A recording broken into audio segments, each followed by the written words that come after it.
अरे अरे कहै महाकाली राम कहै महाकाली बेटवन आके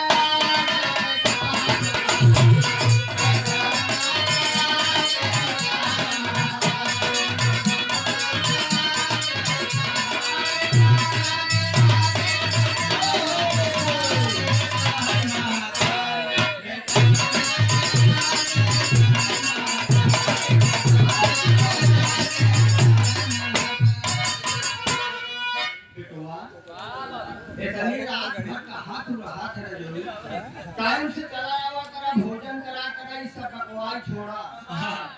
लड़के भोजन खारी खारी जावा महाराज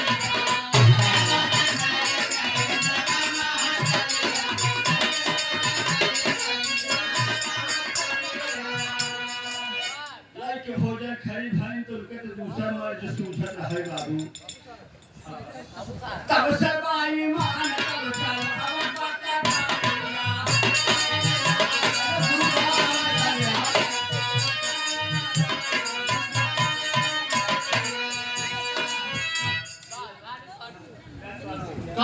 गर्दना काट के गिरा दिया बाबा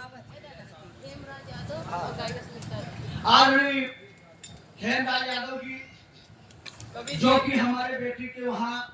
ससुराल भी है और ये नंदनी जी बहुत अच्छा कलाकार हमारे यहाँ के मामी हैं दोनों का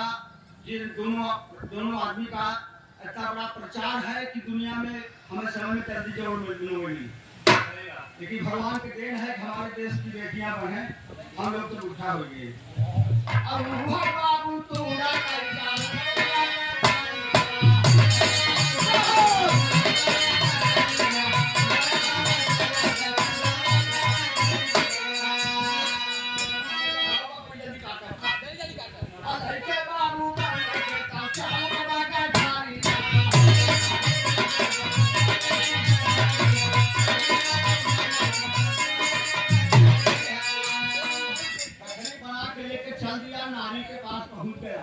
देखिए काफी कल्पना है गाना 1 घंटा का भी होता है 10 मिनट का होता है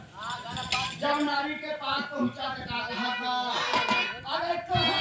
खुशियां में तब रहिया निहारी हलालाइया छाती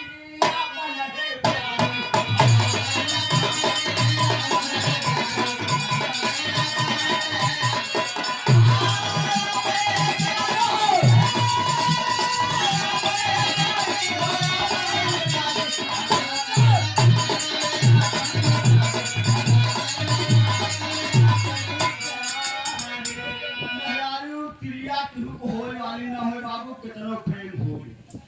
जल्दी पुलिस तोरा खाना मोरे